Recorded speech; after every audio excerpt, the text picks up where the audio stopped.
राजनीति, आंदोलन, किसान, करप्शन, गरीबी, इन सभी मुद्दों पर आवाज उठाएगा अब तक न्यूज इंडिया। सत्ता के आगे जब भी सवाल कमजोर पड़ने लग जाए तो सवाल उठाने पड़ते हैं। बोल के लफ्ज आजाद है तेरे, बोल के सच जिंदा है अब तक।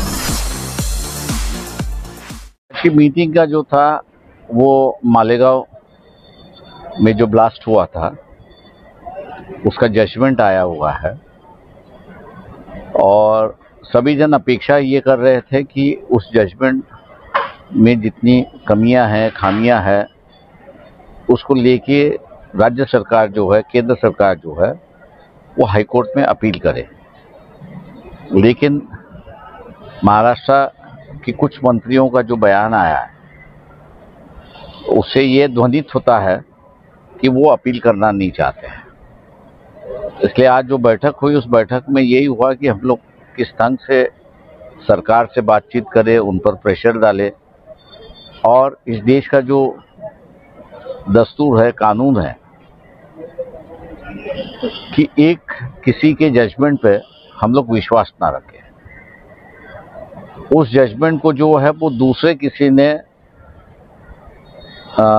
उसको एग्जामिन करना चाहिए, देखना चाहिए सही है गलत है और उसी के बाद में विश्वास रखे। मतलब एक अपील की एक प्रोविजन जो है वो कानूनी तौर से मानी गई है और उसी की वजह से मालेगांव के ट्रायल कोर्ट का जो जजमेंट है वो हाई कोर्ट में अगर अपील होता है तो उसको री एग्जामिन होता है और फिर उस पर विश्वास रखना लोगों को आसान हो जाता है।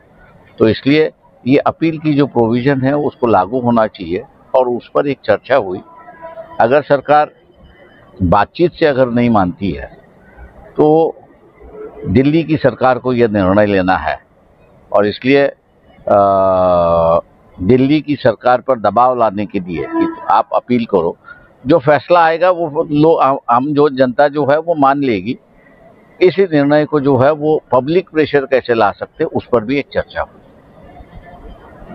माइनॉरिटी डिफेंस कमेटी का मकसद ये है कि मालेगांव शहर के साथ इंसाफ होना चाहिए। एनआई कोर्ट का जो फैसला था वो फैसला इंसाफ हुआ ऐसा नहीं लगता और आज जो मीटिंग हुई उससे हमें कहीं ना कहीं ये लगता है कि आने वाले वक्त में हाई कोर्ट में अगर अपील हुई है और जिस तरह से साहब ने बोला है कि प्रेशर अवामी तौर पे बनना चाहिए, अगर वो बना तो मालेगांव शहरियान जिन लोगों की मौत हुई, जो लोग जख्मी हुए, उन सबको इंसाफ मिलेगा। ये फैसला जो एनआई कोर्ट का था वो सिर्फ एक फैसला था और हम चाहते हैं कि हमको इंसाफ मिलना चाहिए। आज की मीटिंग में जो बातें सामने आई वो बहुत ही अहम है और सर ने जो मशवरे दिए हैं इंशाअल्लाह हम उसको अपने हज़रत मौलाना अरशद मदनी साहब दामद बरकातहुम के सामने पेश करेंगे और हमारी समझ में आया कि ये बहुत ही कारआमद और मुफीद मशवरा है